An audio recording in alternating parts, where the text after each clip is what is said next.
guys, welcome to another video.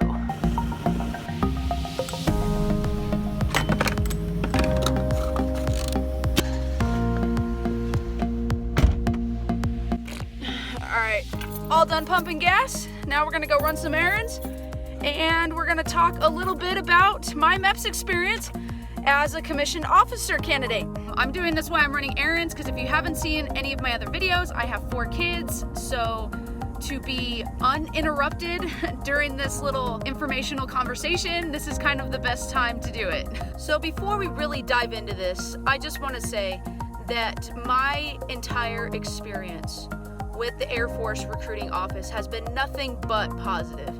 Yeah, there's been a few hiccups here and there, but nothing that I can say that really made my experience horrible or bad in any way. The only thing that I can say is that as long as you do your due diligence, that means that you research all the information, you ask the appropriate questions, you get everything in writing, then there is nothing that you should have to worry about. Your experience with the recruiting office and everything should go pretty smoothly. Please keep in mind that recruiters are human beings as well, and you are not the only person that they are dealing with. I know my recruiter throughout the year is dealing with 20 or 30 other recruits in different areas.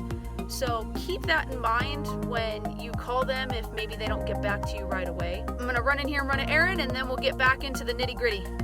All right, first errand done. All right, so when talking to my recruiter before we could even schedule a MEPS appointment, I had to fill out a 1-page document and sign it and give it to my recruiter that's called the Request for Examination. It's form 680-3A-E. It's just a 1-page document with all your information and some basic medical questions. The other form that I had to submit to my recruiter is DD form 2807-2. That is 7 pages, and that document is the Accessions Medical Pre-Screen Report. And that document includes your medical history, including dental, and you will fill out almost the same, if not very similar document when you go to MEPS.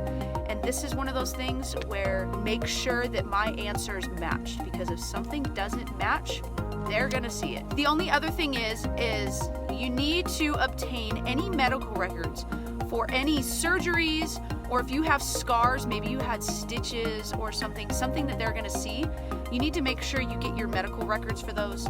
Any pregnancies, births that you might have had, or any other hospitalization. For example, I had 4 kids, luckily at the same hospital with the same OBGYN. So I just contacted my doctor. Most doctor's offices will require a fee in order to obtain those documents because it is a large amount of paperwork. I also contacted the hospital in which I gave birth to my children, and I got a document from them. It's called the Labor and Delivery Summary, and basically what that's just saying is the type of delivery I did, whether that is C-section or vaginal birth, and that there were no complications. That is important to turn in. If you did have a C-section, then you want to get a follow-up report from either the hospital or the doctor saying that you are all healed up and everything is good to go. Just keep in mind to get those medical records before you go, so that ensures that you do not have to go back a second time. If you don't have those documents and the doctor at MEPS finds something and wants further documentation, you will have to stop where you're at, you will have to leave, schedule another appointment when you have those documents available. So it's just good to have everything ready to go before you even go to MEPS. All right, so once I had all of my medical history ready to go, all those documents were turned into my recruiter, he contacted MEPS and got me an appointment for April 26th of 2019. You have to meet at a hotel and stay the night, and you have to get up with every other recruit, whether they're enlisted, officer, doesn't matter. You have to get up with them the next morning. You have to head over to the MEPS office. And your recruiter will give you all of the information, the address of the hotel in which you need to go to, as well as the address for the MEPS office that you will be attending. So no worries there. You will have all of the information in front of you. Another thing is make sure that you bring appropriate clothing. Now, your recruiter should give you something that's stating what you should and should not wear, but in the event that they don't, I'll tell you right now. You need to make sure that you shower first and foremost. Make sure that you are clean, make sure that you smell nice. There's a lot of people at the MEPS building, and nobody wants to be smelling no stinkiness. They recommend that you wear some kind of closed-toed shoe, a decent-looking pair of jeans. I did see some gentlemen wearing like Dockers or some kind of dress pant. You can wear that, but you don't have to. Just wear something comfortable. Wear a t-shirt. Try to make it a plain t-shirt with no graphic on it. And then if it's cold, you can wear, plain sweatshirt. Just make sure that you look conservative, you're appropriate. Girls, you cannot wear sports bras. Wear a regular plain bra, nothing too lacy, and wear full butt underwear. Do not wear a thong, just wear your regular granny panties. And boys, from what I heard and talked to the other gentlemen, just your standard boxers or boxer briefs are fine. You cannot wear any kind of compression shorts. Just keep that in mind for your undergarments if you're used to wearing something else other than what is allowed at MEPS. Girls, I would recommend that if you have long hair, putting your hair up. I did put my hair up in the standard bun, so it was nice looking, and that's kind of it. No super heavy colognes either. When I mean by smell nice, I mean just make sure you're clean and you have deodorant on. You're going to be sitting in close proximity to a lot of other people, and the people who work there are going to be in close proximity to you. So please make sure that you are clean. Not to mention that you are going to get completely naked for your examination. So you want to make sure that you're clean, ins and outs, okay? Okay, so I left my house in Reno, Nevada. I drove the 3 hours over to Sacramento. Check-in time at the hotel was between 3 p.m. and 8 p.m. The hotel that I stayed at was the Doubletree Hilton in Sacramento. I got there just after 3 o'clock. So when you get to your hotel and you go to check-in, you do not go to the front concierge desk like anybody else would checking into the hotel. There is a special part of the hotel called the Freedoms Club at this particular hotel if you're going to the Sacramento MEPS. This will have its own person sitting at the desk that is specifically for the MEPS office, and they will check you in. Your name should be on a list. They will give you your room key and all the other information as far as dinner.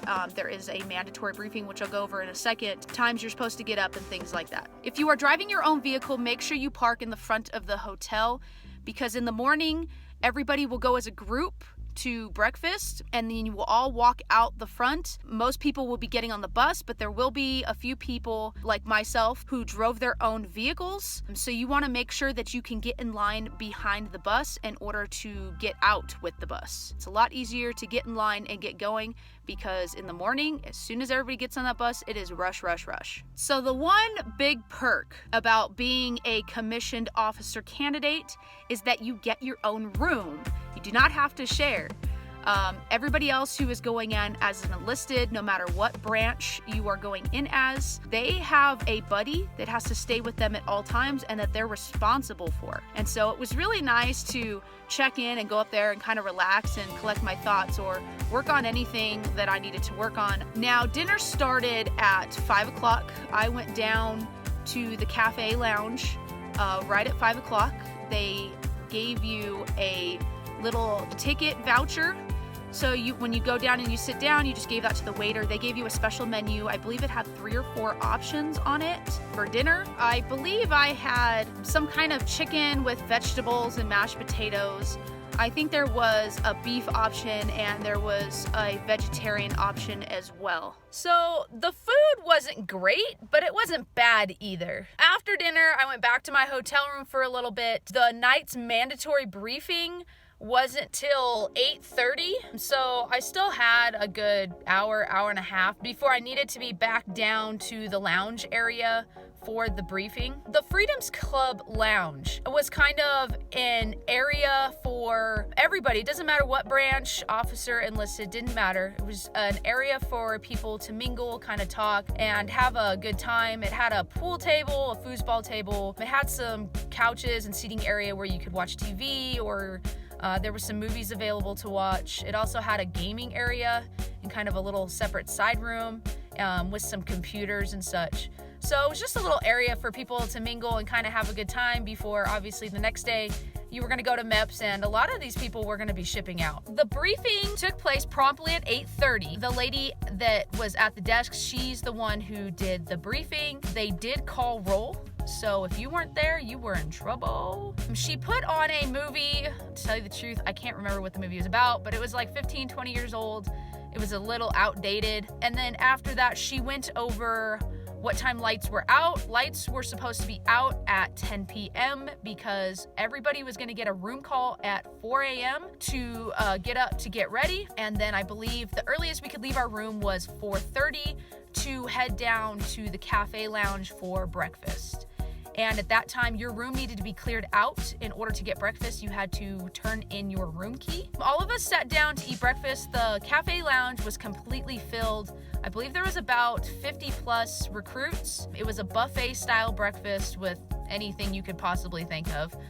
Fruit, eggs, sausage, pancakes, oatmeal, you name it, it was there. After you were done with breakfast, we kind of sat off to the side and waited for the MEPS liaison for the hotel to speak with us to give us further direction. One thing I want to mention is I did not see a lot of people drinking liquids. You are going to have to do a urine test when you get to MEPS. Fill up on the water. There were so many people at MEPS that when it came time to pee in a cup, could not pee. So drink several cups of water at breakfast time, and so that way you are ready to go. If you have to pee when you get to MEPS and it is not time for your UA, you can ask, and sometimes they will take you over so that way you can relieve yourself and pee in a cup, so that way you don't have to worry about sitting around and having to drink a bunch of water again. All right, so moving forward, the liaison for the hotel was veteran. He informed us that every single person that works at MEPS is a veteran and that you were supposed to refer to them as sir and ma'am out of respect for them.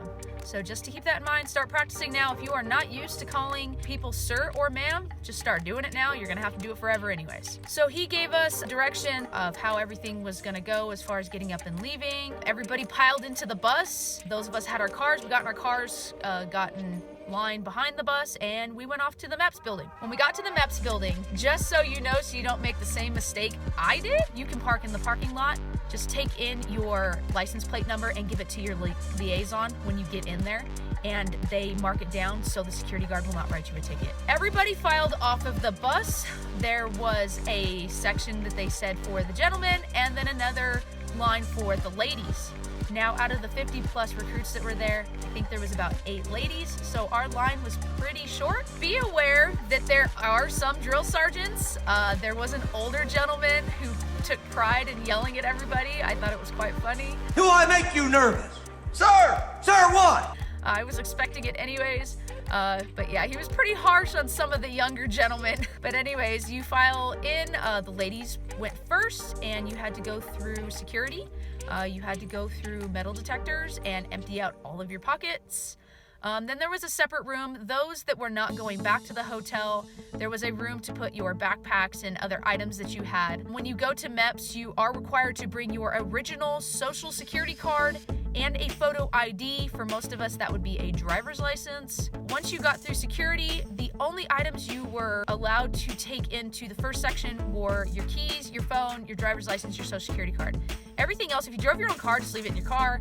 And then for everybody else that needed to be left in their packs, in the front by the security office. Now, we all lined up at the front desk. On the floor, there is colored lines. When they tell you to go find the colored line, you better be looking on the floor and go find the colored line. We all lined up in front of the main desk. There was 3 or 4 people that were managing the front desk. You went up, you told them your name, you gave them your ID and your social. They looked you up, and they already had packets ready to go. Just FYI, do not open the folder. You will get yelled at. It's not for your eyes. I watched somebody get yelled at, so I immediately was like, nope, don't open that. So once you get your packet, you will be instructed to go to your branch liaison. Because I was going into the Air Force, I went to the Air Force office and met with the Air Force liaison. The liaison, you don't really talk with him too much. You will drop off, your phone must be turned off, and your car keys. You give him your ID and your social again with your packet. He will sign off that you have no other further items, and then he will instruct you to go to a different station. Now, throughout the MEPS building, there is different stations. I was not taking any of the tests, so I stayed over in the medical part because my sole purpose there was to make sure I was medically qualified for service. I immediately went over to the medical part, went to the desk there, and then from there, they will instruct you on different places to go. I did my urine test. When you do your urine test, you will go in. For the women, there will be a female. For the male, there will be a male, and they will stand there and they are going to watch you pee in a cup. When you're done, you will hand it to the window, write everything on it, wash your hands, and then you will be instructed where to go next. I believe after that, I went and did blood work. Most of the people in there are pretty friendly. I wouldn't try to spark conversation, but if they talk with you, by all means, have a conversation. The lady who drew my blood was also trying to apply to be an MSC, so we had some conversations while I was getting my blood drawn, which was kind of nice. And then I just went to each station accordingly. I had to have my eyes checked. For the Air Force, you have to do depth perception to check if you're colorblind or not. I did a hearing test. When you go to check your height and weight, you will go into a separate room with 6 to 8 other females. You'll be instructed to strip down to your undergarments.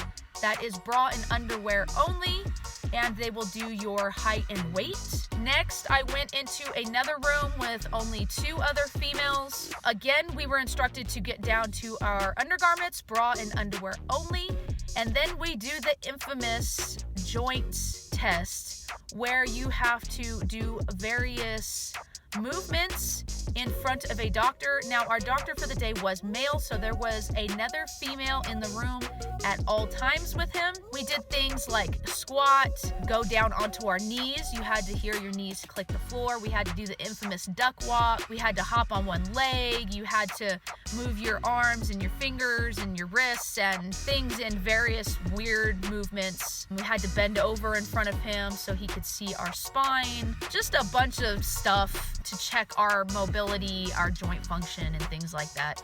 Nothing really to be worried about. After that, the 3 of us sat down. They gave us a gown to put on. We were told to remove our bra. He had underwear only. And this is when you go into the office with the doctor alone, because you will be stripping down naked. Like I said, because he was a male, there was a female in there at all times. And this is when you do a full physical. I can't speak for the males, but for the females, he will check your eyes, your ears. For the Air Force, they make you pop your ears. We'll check inside your mouth, your teeth. You will do a breast exam. You will also have to put your legs up. He will check your genitalia. They do not do internal vaginal checks, at least with my doctor, they didn't. You will roll over. Yes, you have to spread your cheeks so he can examine your rectum. Other than that, then I sat down with him and we just talked briefly. I had all of my medical records to him, so he was able to flip through them, see all of that. He signed me off, said I was qualified. I was all good to go. And then after that, I got dressed and I went to the front desk. When I went to the front desk, they took my packet, double checked that everything was completed. I sat down for a good 15-20 minutes. The lady came back out to me with copies of different paperwork, which I will tell you in a minute. And then I was free to go. I believe I got there at 5:30, and I was out of there by 9 o'clock because I didn't have to do anything else. So it was a lot quicker than I thought. I was expecting to be there all day, and I wasn't. I was out by 9:30, so woo! I'm kind of looking down at my notes here. So the copies of paperwork that they give you, the first one is going to be 2 pages. It's going to be a processee enlistee record. This has your basic info and who completed what part of your evaluation during your whole process. So each station you went to, those individuals had to sign off on what they did. The next report I got was 4 pages. It was the report of my medical examination and had the results of my urinalysis, my height, weight, vision, hearing, my basic vitals, depth perception, drug test results, blood work panel, the doctor's exam report, and things. One thing I did not mention, When you are sitting and waiting, they will come around and make you read aloud. So they give you this little like storyboard and they make you read aloud and they write down how well you can read aloud. They do come around and do your basic vitals when you're sitting there as well. There was also a 2-page questionnaire where you had to write down any tattoos, brands, piercings, if you stretched out your ears, like ear gauging, scars, and birthmarks. This 2-page document, unfortunately, is if you were to pass away or die in the field, that those are identifying marks on your body. Just FYI, make sure you put anything down because that is what that paperwork is utilized for. The other thing was another 2-page document that was my medical history provider interview. It was a little bubble form that I had to fill out. And that form asked about if you've ever had depression, suicidal thoughts, and it asked about your alcohol consumption. The last copies that they gave me were 4 pages, and it was the report of my medical history. And that was the document that I was telling you that must match the one that you turned into your recruiter. You had to refill that out at MEPS, and it had to match. And then they gave me a copy of all of my answers. Anything that you filled out and signed, you got copies of that information. So that way you can't say that you didn't sign it or you didn't do this or that. Another thing is before I left, I went into a separate office cubicle area with a staff sergeant, and he asked me a few basic identifying questions. He took a photo, and I believe I did my thumbprint and my index finger for fingerprint identification. So that was it. I went back to my liaison's office. He checked off that I was cleared to go. I gathered my belongings, which was just my phone and my keys, and I went out to my vehicle and I left. Overall, it was a good experience. I'm glad I experienced it. No, I did not get yelled at like I've seen in some other people's MEPS videos. I did notice a difference in the way I was treated as far as being an officer candidate versus just going in enlisted. They do treat you with a little bit more respect. But I did notice, especially the men, or I could say the boys, because a lot of these kids were young, 17, 18 years old. A lot of these boys got yelled at constantly through the entire process. So if you're a young man, I'm sorry. Ladies, no, a lot of the men have a lot more respect. They will not yell at you like that unless you're doing something way, off. But yeah, so my experience overall was pretty positive, and I'm glad I went through it. It's not something to dread or to worry about as long as you got all of your ducks in a row. So I'm gonna go finish up my errands. Thank you for watching. I will be doing some more upcoming videos on my military experience so far, so stay tuned for that. Please give this video a thumbs up and subscribe to our channel, and I will see you in the next one. Bye!